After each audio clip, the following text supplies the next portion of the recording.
소리가 잘 안 들리시나요? 아, 지금 됐어요. 그 정도 돼야 어르신들이 잘 듣거든요. 마이크를 조금 앞에 갖다 대면은 잘 들리실 것 같아요.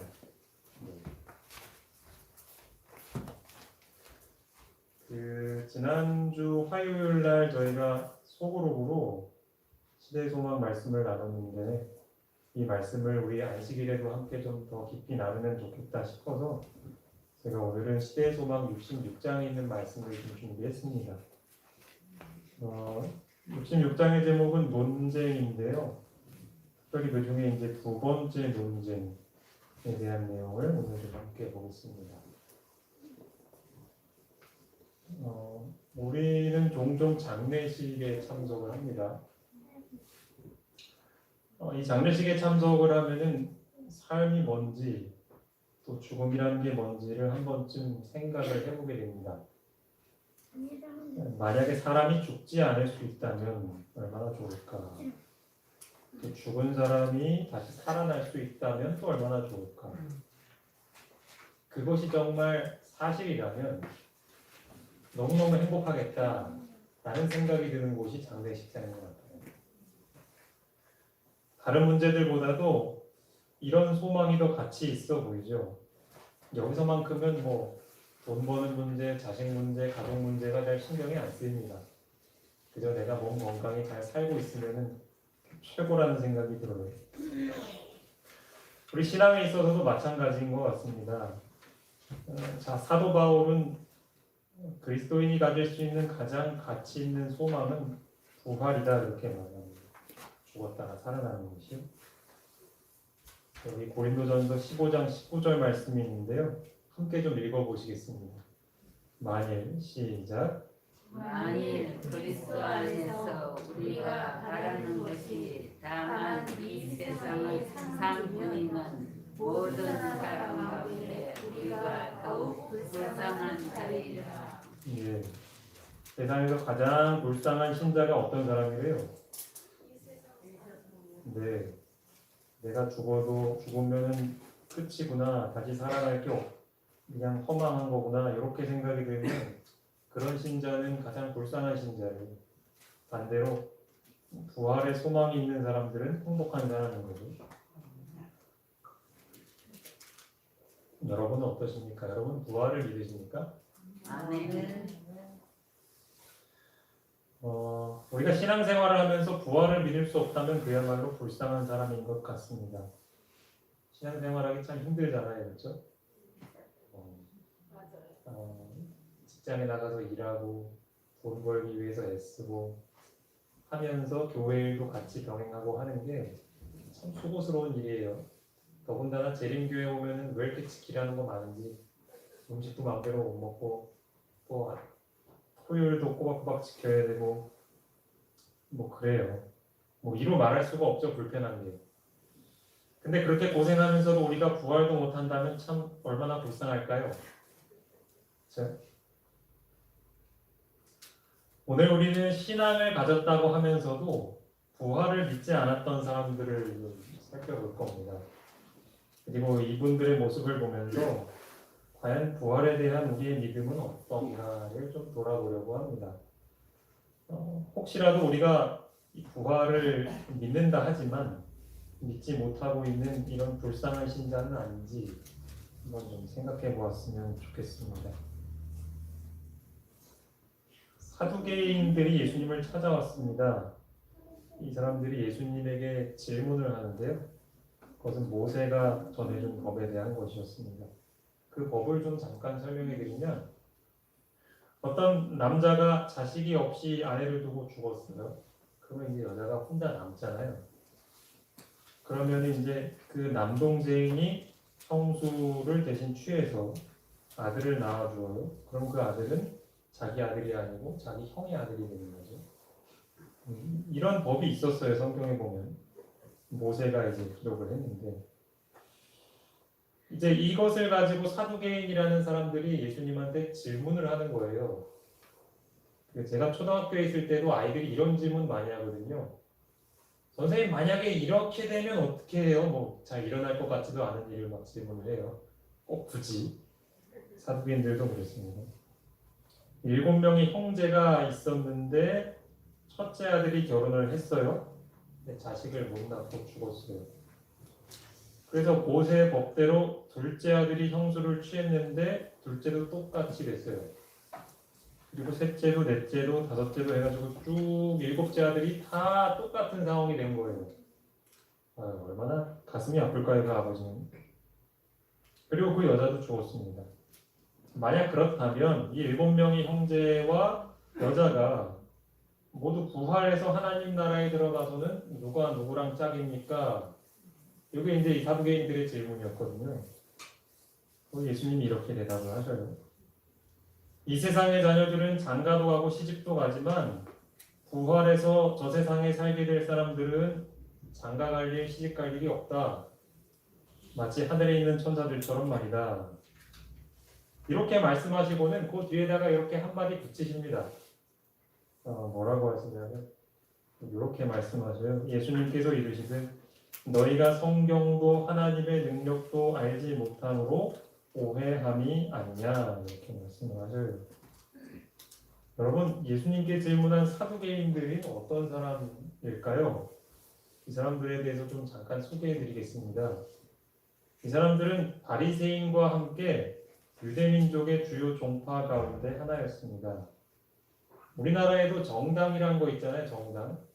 또 큰 정당이 있죠. 더불어민주당도 있고 또 국민의힘도 있고 그리고 작은 군소 정당들도 있죠. 마찬가지로 바리새파와 사두개파는 그런 거 비슷하다고 이해하시면 됩니다. 근데 이 바리새인들은요 사두개인들보다 숫자가 더 많았다고 해요. 그리고 백성들의 두터운 존경을 받던 사람들이었습니다. 근데 이 바리새인들이 왜 존경을 받았냐 하면 이 사람들이 아주 엄격하게 하나님의 율법을 준수하고 또 그들이 삶으로 이렇게 신앙적인 모범을 이렇게 보였기 때문입니다.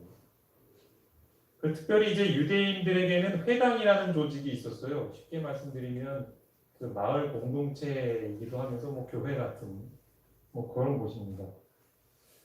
이 회당이라는 조직을 통해서 이 전 유대 사회에 큰 영향을 끼친 사람들이 바리새인들이었습니다. 이 바리새인들 중에는 이 회당에서 하나님 말씀을 가르치는 사람들도 많았고요. 특별히 이제 성경의 랍비라고 불렸던 이 선생님이라고 불렸던 사람들의 대부분이 바리새인들이었습니다.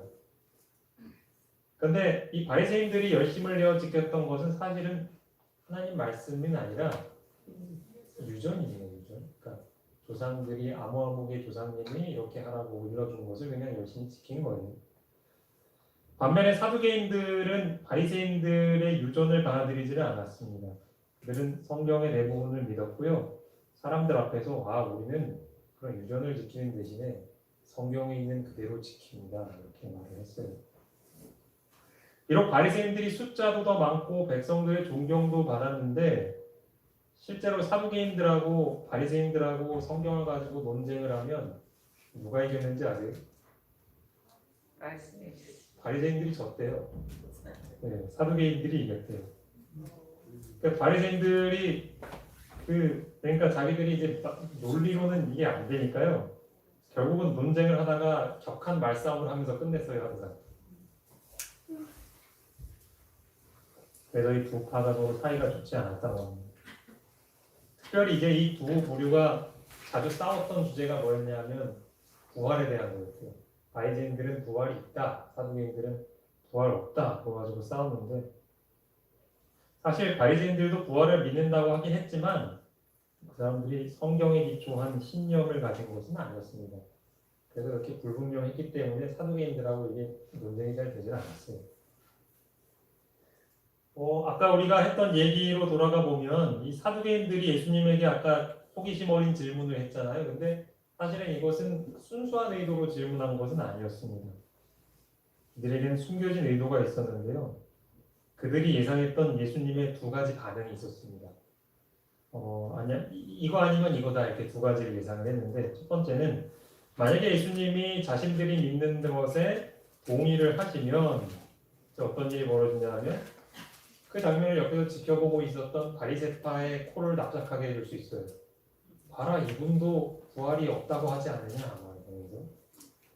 아니면은 만약에 반대를 하신다 그러면 어떻게 할 생각이었냐면 당신이 가지고 있는 그 신념 그거 굉장히 그 뭐랄까요 논리가 빈약한 거예요 하면서 막 그걸 깎아내리려고 했어요.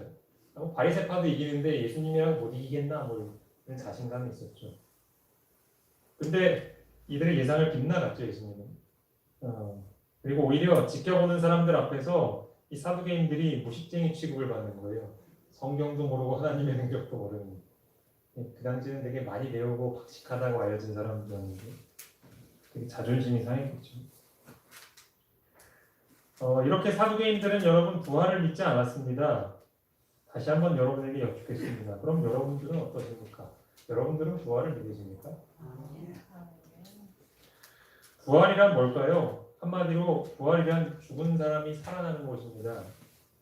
많은 신자들은 부활이라고 하면은 가장 먼저 죽은 사람이 이렇게 벌떡 일어나는 모습이 떠올리실 것입니다. 근데 우리가 정말 부활을 믿고 있는가를 확인해 보기 위해서 우리는 성경이 말하는 부활의 의미, 다른 의미가 있다는 것을 먼저 이해를 해야 합니다. 제가 한 비유를 소개해 드릴 텐데요. 아마 그림 보시고 눈치채신 분들이 있을지 모르겠습니다. 탕자의 비유라고 들어보셨나요? 네. 그 아버지에게 아들이 둘이 있었는데 그 두 아들 중에 둘째 아들이 이제 집 나갔다가 들어오는 이야기죠. 저는 이야기를 다 설명하고 싶지는 않습니다. 그 중에서 특별히 주목하고 싶은 부분이 있는데요. 이 둘째 아들이 뉘우치고서는 이제 집으로 돌아와서 아버지를 만나죠. 아버지는 너무 기뻐가지고 잔치를 벌입니다. 그런데 그 사실을 알고 난 첫째 아들이 매우 불쾌해합니다. 그런 첫째 아들을 향해서 아버지가 이런 말을 해요. 여기 보시면 이게 아버지가 한 말이에요. 이 내 동생은 죽었다가 살아났으며 내가 잃었다가 얻었기로 우리가 즐거워하고 기뻐하는 것이 마땅하다 하니라. 잘 보세요. 이 아버지가 한 말 중에 좀 이상해 보이는 말이 하나 있습니다. 그게 뭐냐면 봐라, 네 동생은 죽었다가 살아나지 않았냐 이렇게 얘기하고 있거든요. 근데 저는 아무리 눈을 씻고 찾아봐도요 이 탕자의 비유에서 둘째 아들이 죽었다가 살아나는 장면은 보지 못했어요. 여러분 혹시 보셨나요? 그렇죠? 그냥 살아 있었어요. 살아 있는데 그냥 고생하다가 이제 안 되겠다 싶어서 집으로 돌아온 거거든요. 그렇다면 이 아버지가 말한 죽었다가 살아났다. 이거는 도대체 무슨 의미일까? 영적으로 죽었다가 살아났지. 그렇죠. 집사님 역시 대답하실 것 같았어요. 이제 잘 아신다고 생각이 됐습니다. 정확히 얘기해 주셨습니다. 그러니까 아버지의 사랑을 오해하고 집을 나갔던 아들이 이제 자신의 생각과 행동을 뉘우치고 아버지께 돌아온 걸 아버지는 죽었다가 살아난 거다 이렇게 표현을 한 겁니다.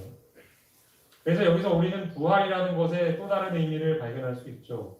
그러니까 비록 우리가 몸이 죽진 않아도 우리가 마땅히 가져야 할 생각과 행동을 갖고 있지 않다면 그 사람은 하나님 보실 때 산 거예요, 죽은 거예요? 죽은 거예요. 그걸 우리에게 가르쳐 주는 거죠. 그러니까 바로 이런 상태의 죽은 사람이 회복이 되는 것을 성경은 부활이라고 하는 겁니다. 그렇죠? 나사로처럼 죽은 몸이 살아나는 것도 부활이지만 이렇게 아들처럼 그 마땅히 가져야 할 생각과 행동이 회복되는 것, 이것도 부활이라는 거예요. 이것을 아는 것은 매우 중요한 겁니다. 그래서 바울도 이런 부활에 대해서 이렇게 설명을 합니다. 로마서 8장 5절 6절입니다. 같이 이거 안 읽었습니다. 그럼 같이 읽어보실까요? 육신을 따르는 자는 시작. 육신을 따르는 자는 육신의 일을, 영을 따르는 자는 영의 일을 생각하나니 육신의 생각은 사망이요 영의 생각은 생명과 평안이니라. 사람은 어떤 생각을 하느냐에 따라서 어떤 일을 하는지 결정이 되죠. 그렇죠? 보통 생각하는 대로 일을 하시잖아요. 행동하시잖아요. 바울도 두 부류의 사람들을 언급하고 있는데요. 첫 번째는 육신을 따르는 사람이 있다고 하고요. 두 번째는 영을 따르는 사람이 있다고 합니다. 근데 이 두 부류의 사람들은 어떻게 구분이 되냐면 그 마음속에 성령이 계시는가, 그리고 성령 하나님의 지도를 따라 살고 있는가? 만약에 그렇다면은 이 사람들은 영을 따르는 자에 속한 거예요. 그럼 그런 사람들은 그들이 하는 생각도 영의 생각이고 그들이 하는 일도 영의 일이라고 합니다. 그리고 중요한 건 이렇게 영의 생각을 가지고 영의 일을 하는 사람들은 생명이 있대요. 바꿔 말하면 살아있다는 거예요. 반대로 성령의 음성을 듣지도 못하고 그 안에 성령도 계시지도 않고 그래서 성령의 지도를 따라 살지도 않는 사람들은 그저 자기의 본성대로 생각하고 자기 본성대로 행동해요. 근데 그들의 상태는 어떤 상태냐면 사망이래요. 사망. 그러니까 몸뚱이는 살아있어도 이런 상태면 죽은 거라는 사실입니다. 자, 또 보실까요? 이어지는 내용입니다. 육신의 생각은 하나님과 원수가 되나니 이는 하나님의 법에 굴복하지 아니할 뿐 아니라 할 수도 없습니다. 육신에 있는 자들은 하나님을 기쁘시게 할 수 없느니라. 자, 여기 보니 성령을 따르지 않는 사람들은 하나님과 원수 관계가 된다고 해요. 여러분, 원수는요 그냥 조금 싫어하고 불쾌한 정도가 아니에요. 그냥 머릿속에 그 사람 이름만 떠올려도 속이 부글부글 끓는 그런 관계거든요. 근데 하나님과 그런 관계가 된다는 거예요. 성령을 따르지 않는 사람은. 왜냐하면 그런 사람들은 하나님의 법에 굴복할 수가 없는 상태이기 때문입니다. 여러분, 이것을 이해하시려면요, 내 말을 잘 안 듣는 남편, 내 말을 잘 안 듣는 부인, 혹은 내 말을 잘 안 듣는 자녀를 머릿속에 생각하시면 이 관계가 바로 이해가 되실 겁니다. 그렇죠? 그러니까 마음속에 성령이 없는 사람들의 상태가 그런 상태라는 거예요. 우리가 아는 노아 홍수 있잖아요. 노아 홍수. 그것도 결국 이 세상의 모든 사람들이 하나님과 원수가 되기로 선택을 할 때 어떤 일이 벌어질지를 보여주는 그런 사건이 바로 홍수였죠. 그렇죠? 그러니까 우리 안에 성령이 계시지 않으면 아무리 하나님이 사랑이라고 해도요, 하나님과 우리가 이런 관계가 될 수밖에 없는 거예요. 자, 이어지는 내용입니다. 9절과 10절입니다. 만일 너희 속에 하나님의 영이 거하시면 너희가 육신에 있지 아니하고 그리스도의 영이 없으면 그리스도의 사람이 아니라 또 그리스도께서 너희 안에 계시면 몸은 죄로 말미암아 죽은 것이나 영은 의로 말미암아 살아있는 것이니라. 그렇기 때문에 우리 안에 성령이 계시는가 계시지 않는가는 매우 중요한 일입니다. 성령께서 내 안에 계셔서 나를 위해 일하고 계실 때에 그래서 내가 그분의 음성을 듣고 그 음성대로 따라가면서 살 때에 내 몸은 언젠가는 죽게 될 거예요. 하지만 내 영은 살아있게 되고 나중에 그런 사람을 하나님이 살리신다는 거거든요. 중요한 거예요. 우리 안에 성령이 계시는 관계지만. 자, 이제 11절을 보실 텐데요. 이 말씀을 좀 같이 읽어보시겠습니다. 예수를 시작. 예수를 죽은 자 가운데서 살리신 이의 영이 너희 안에 거하시면 그리스도 예수를 죽은 자 가운데서 살리신 이가 너희 안에 거하시는 그의 영으로 말미암아 너희 죽을 몸도 살리시리라. 아멘. 자, 여기 보시면 예수님이 십자가에서 죽으신 다음에 그분을 부활하게 하신 분이 누구라고 나오죠? 영이. 혹시 아시겠어요? 그렇죠? 그 영, 그 영은 바로 하나님의 영, 성령을 가리킵니다. 그러니까 성령이 예수님을 살려내시는 거예요. 마찬가지로 예수님을 믿다가 죽은 사람들도요, 부활하게 될 때 그건 누가 하시는 일이냐면 성령 하나님을 통해서 그 일을 일어나는 거예요. 네. 그런데 중요한 건 뭐냐면 우리가 앞서서 계속 봤던 것처럼 지금 이 시기에 우리의 몸이 살아있을 때 먼저 우리의 영이 살아있지 않으면요, 성령 하나님이 계셔서 우리의 영을 살리는 일이 우리 경험이 안 되면 나중에 예수님이 재림하셔서 우리 이름을 100번을 불러도 우리 몸이 안 일어난다는 거예요. 굉장히 심각한 일 아닙니까 이거? 그러니까 이런 겁니다. 부활이라는 것은 뜬구름 잡는 먼 미래의 일이 아니에요. 그것이 확실한 약속이 되려면 그 부활이 오늘 나에게 경험이 되어야 하는 겁니다. 그러니까 우리 몸을 무덤에서 일으키시는 그 똑같은 성령 하나님이 지금도 우리의 죽은 영을 살리기 위해서 무척이나 애를 쓰고 계십니다. 아멘. 그러니까 그 경험을 매일매일 하고 있는 사람이 진짜 부활을 경험하게 될 거예요. 우리가 알고 있는 그 부활을. 아멘. 단지 내가 교회 출석 오래 하고 내 입으로 저는 예수님 믿어요 하고 내가 교회를 위해서 열심히 일을 하고 그런다고 해서 자동적으로 주어지는 건 아니라는 겁니다. 자, 우리 아까 살펴본 사두개인 이야기로 좀 넘어가 볼게요. 부활은 지금 경험돼야 하는 겁니다. 사두개인 이야기로 한번 좀 돌아가겠습니다. 우리는 그들의 모습을 보면서 그들의 모습을 통해서 우리 자신을 한번 좀 돌아봐야 합니다. 그들은 신앙인이었어요. 우리처럼. 근데 그냥 신앙인도 아니고 백성들의 지도자였어요. 뿐만 아니라 우리보다 훨씬 더 똑똑하고 성경에 대해서 많이 연구한 사람들이었습니다. 그런데도 그들은 부활을 믿지 않았어요. 그러니까 바울 표현대로라고 하면 가장 불쌍한 사람들이었고, 그러니까 내가 교회 안에 있다고 해서 혹은 내가 부활에 대해서 많이 배우고 안다고 하는 거랑 실제로 그 부활이 내 경험이 될 수 있다고 확신하는 것은요, 이것은 별도의 일이라는 사실입니다. 그러니까 부활을 믿지 않았던 사두개인들, 이 사람들이 실제로 그들의 신앙생활은 어땠을까를 한번 좀 같이 보겠습니다. 여기 시대의 소망이 있는 글을 좀 제가 넣어놨는데요. 한번 좀 제가 읽어보겠습니다. 그와 같이 그들은 상호 간에도 관심이 별로 없었다. 그들 가운데 연합이란 거의 없었다. 인간의 행동에 끼치는 성령의 감화를 거절하고 인정하지 않으므로 저희 생애에 그분의 능력이 부족하였다. 다른 유대인들처럼 그들은 아브라함의 자손이라는 생득권과 태어날 때부터 저절로 얻어지는 권리요. 생득권과 그들의 율법의 요구를 엄격하게 지킴을 크게 자랑하였으나 그들에게 율법의 참 정신과 아브라함의 믿음과 자비심은 없었다. 자연적인 동정심은 좁은 범위 안에 국한되어 있었다.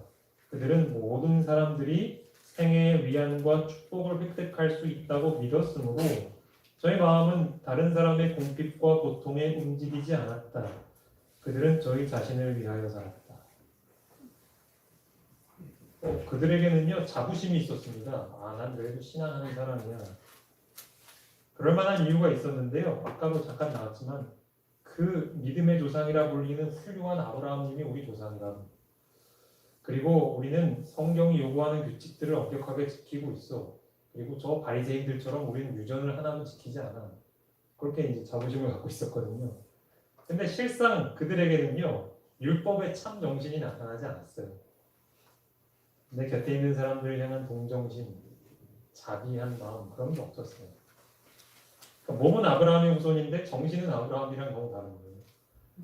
그래서 그들은 다른 사람들의 삶에는 별로 관심이 없었고 마지막 문장에 나오죠. 전 참 이 문장이 인상적인데 그들은 누구를 위해 살았다고요? 자신을 위해 살았다고요. 자기를 위해 산 거예요. 그들이 했던 신앙 행위도 다 자기를 위해서 했던 신앙 행위였던 거예요. 그저 자신들과 친한 몇몇 사람들과는 잘 어울리고 때로는 그들에게 먹을 것도 갖다 주고 자비를 베푸는 것처럼 보이지만 그냥 거기까지예요. 거기까지. 더 이상 이 자비의 영역이 넓어지지를 않았던 거예요. 그럴 수밖에 없었던 것이 그들은 성령의 감화를 거절하고 인정하지 않았거든요.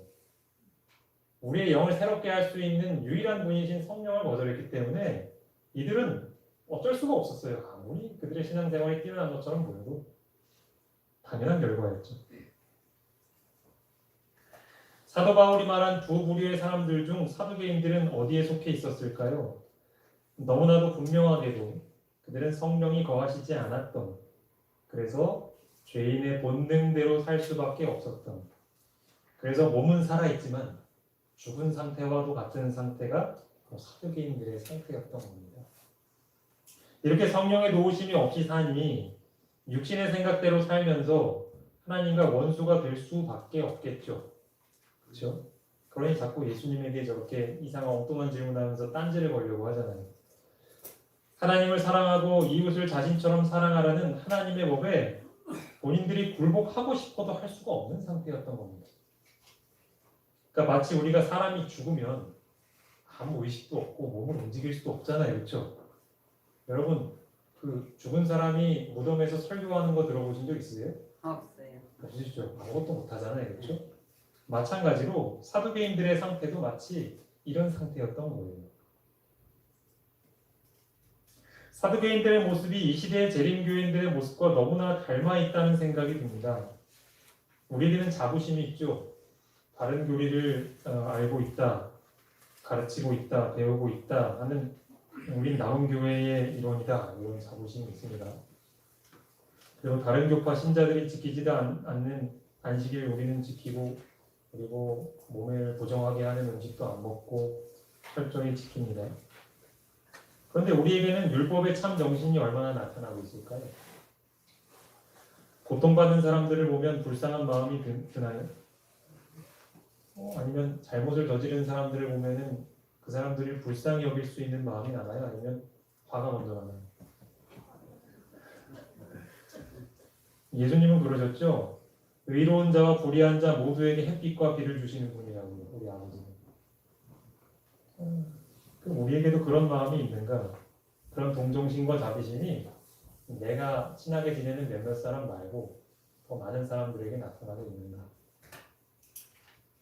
만약 그렇지 않다면 우리의 영은 죽어있는 상태라고 할 것입니다. 사실 제가 준비한 말씀이 더 있는데 시간이 많이 지나서 이제 마무리를 좀 해야 할 것 같네요.